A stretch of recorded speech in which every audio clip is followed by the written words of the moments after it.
The language in this video has been translated using AI translation via HeyGen. While we strive for accuracy, the translation may not be entirely precise or reflect the original intent and meaning in all cases. We appreciate your understanding as we work to make this content more accessible through AI-assisted translation. La langue de cette vidéo a été traduite à l'aide d'une traduction par IA via HeyGen. Bien que nous nous efforcions d'être précis, la traduction peut ne pas être entièrement exacte ou refléter l'intention et la signification originale dans tous les cas. Nous apprécions votre compréhension alors que nous travaillons à rendre ce contenu plus accessible grâce à une traduction assistée par IA.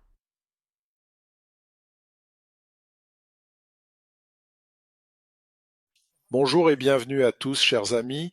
Merci de me rejoindre dans ce tutoriel interactif sur AdMet Predictor dédié au calcul des propriétés AdMet.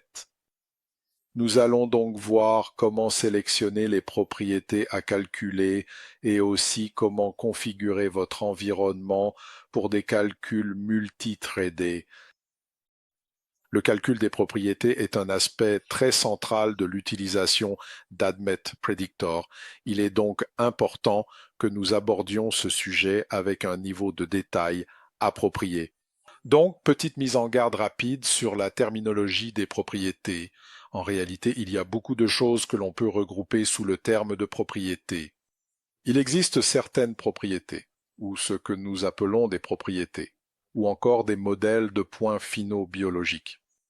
Ainsi, par exemple, HERG, la clairance ou la mutagénicité seraient à nouveau considérés comme des modèles de points d'extrémité biologique. Certaines de ce que j'appellerais propriétés peuvent être des propriétés physiques, chimiques, telles que la pKa ou la solubilité.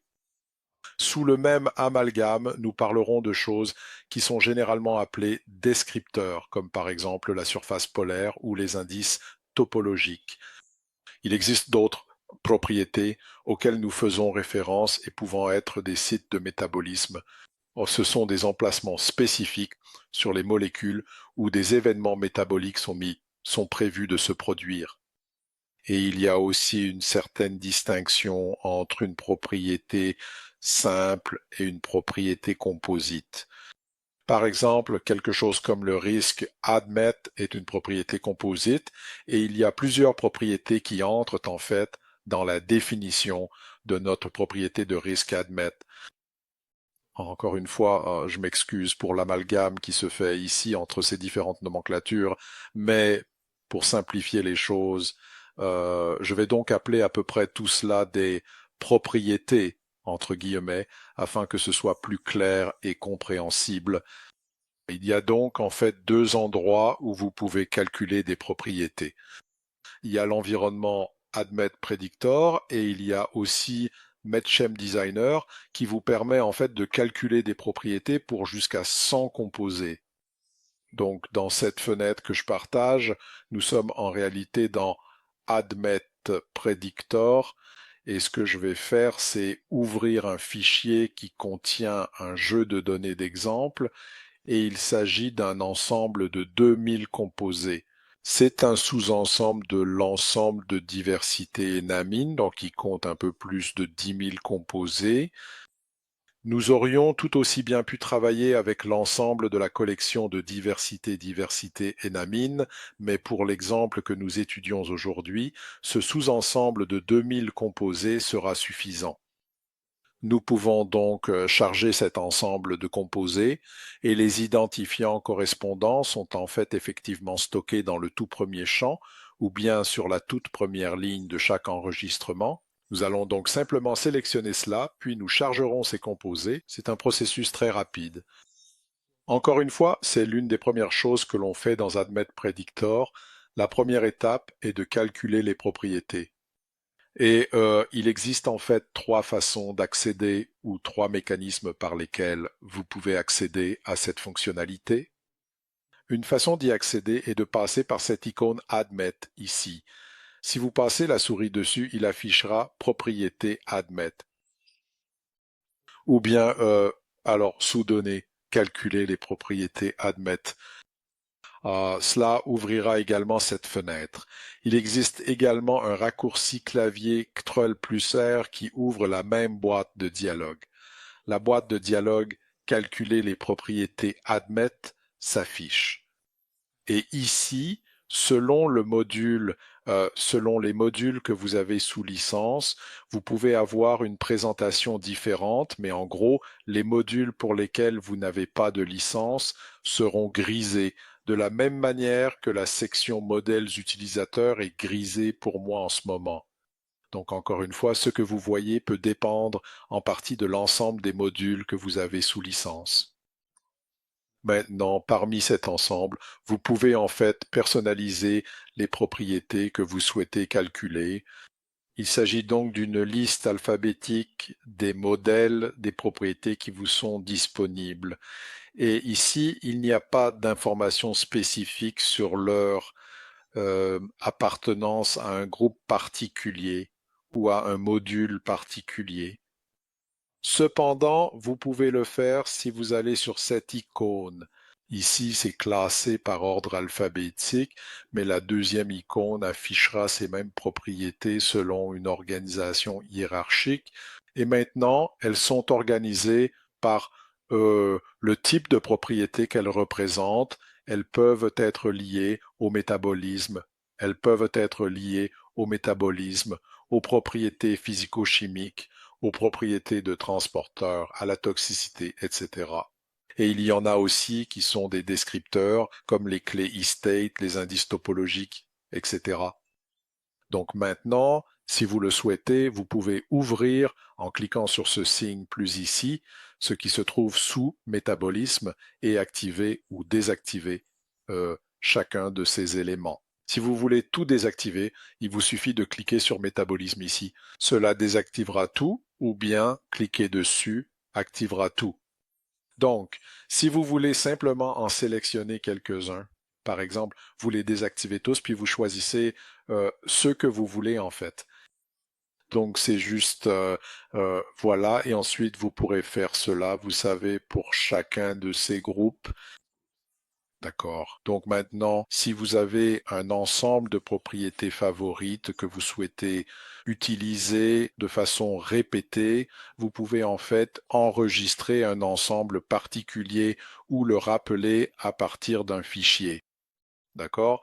Donc par exemple ici, je vais rappeler à partir d'un fichier un ensemble particulier de descripteurs avec lesquels j'ai déjà travaillé.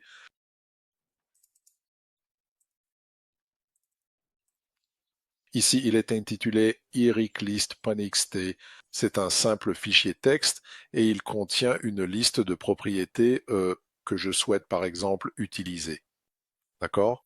Donc, encore une fois, c'est une façon très simple de, vous savez, retrouver un ensemble de propriétés que vous souhaitez utiliser de manière répétée. Nous allons donc toutes les sélectionner ici. Dis juste, d'accord. Maintenant, un autre, un autre aspect de la configuration des calculs pour, encore une fois, la prédiction de propriété, ce sont ces paramètres avancés ici. Et cela vous donne accès à un certain nombre d'options, y compris la possibilité de définir le pH pour les propriétés qui en dépendent. Donc par défaut, ces propriétés seront calculées à un pH physiologique de 7,4. Cependant, si vous souhaitez que ces propriétés soient calculées à un pH différent, par exemple si vous effectuez des études dans des fluides gastriques ou si vous étudiez le devenir du composé dans un compartiment donné du tractus digestif, vous pouvez définir un autre pH ici.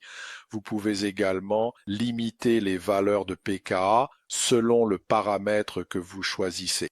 Il existe également un moyen d'exclure les composés qui pourraient avoir un grand nombre de groupes ionisables. La raison pour laquelle vous pourriez vouloir faire cela, c'est que ces composés peuvent présenter un très grand nombre d'états d'ionisation. Cela peut aller jusqu'à 2 à la puissance du nombre de groupes ionisables. Donc encore une fois, si vous avez, disons, une douzaine de groupes ionisables, cela va devenir quelque chose d'assez important et le logiciel finira par passer beaucoup de temps sur une poignée de composés qui peuvent ou non vous intéresser. Donc si ces composés sont pertinents et que vous souhaitez tout de même effectuer le calcul, c'est le paramètre par défaut. Euh, Ils ne sont pas configurés pour être ignorés. Si vous souhaitez ignorer ces composés, il suffit d'activer l'option d'exclusion et dès que les composés possèdent, dans ce cas, plus de 12 groupes d'ionisation, ils seront alors exclus du calcul.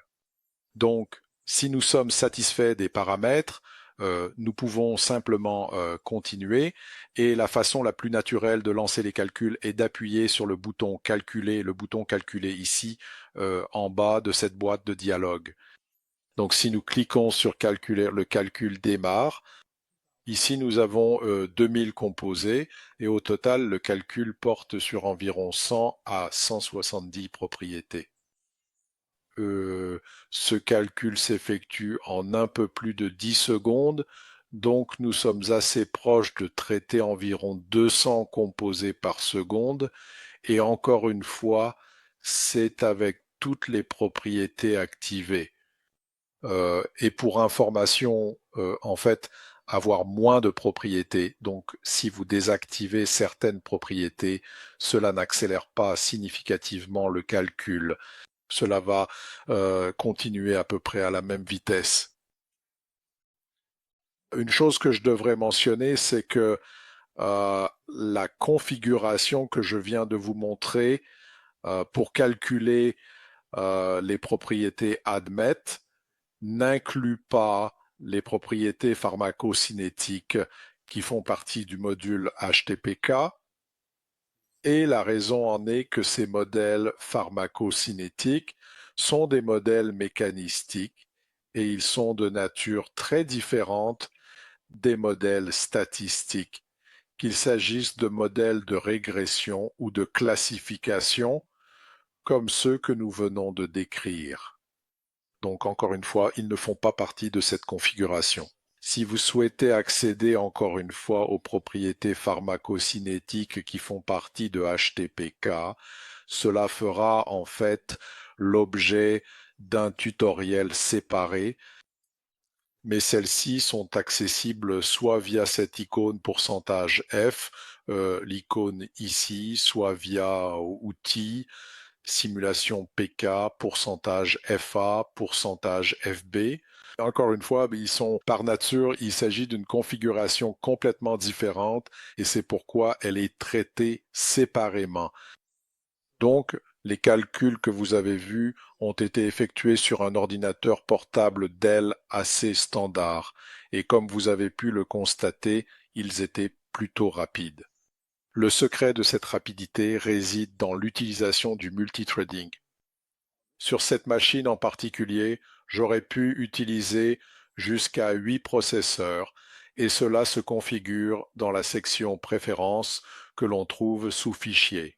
Si vous allez dans Préférences, vous verrez qu'il y a un onglet Avancé ici et sous Avancé, vous verrez le nombre maximum de processeurs à utiliser pour les calculs. Comme je l'ai dit, j'aurais pu utiliser jusqu'à 8 processeurs. J'ai utilisé 7 processeurs par prudence, tout simplement, et j'en ai laissé un disponible pour qu'il puisse éventuellement être utilisé pour d'autres tâches sur la machine. Maintenant, si vous souhaitez déterminer la configuration réelle de votre ordinateur portable ou de votre ordinateur de bureau, dans la barre de recherche Windows, vous pouvez taper Système et cela vous fournira toutes les informations système de votre machine.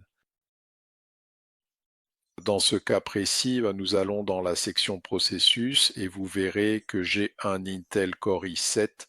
Il y a 4 cœurs, mais ce qui est pertinent ici, ce sont les 8 processeurs logiques et c'est cela qui détermine le nombre de threads que nous pouvons faire tourner en même temps. Voilà donc comment, en toute simplicité, vous pouvez déterminer cette configuration particulière.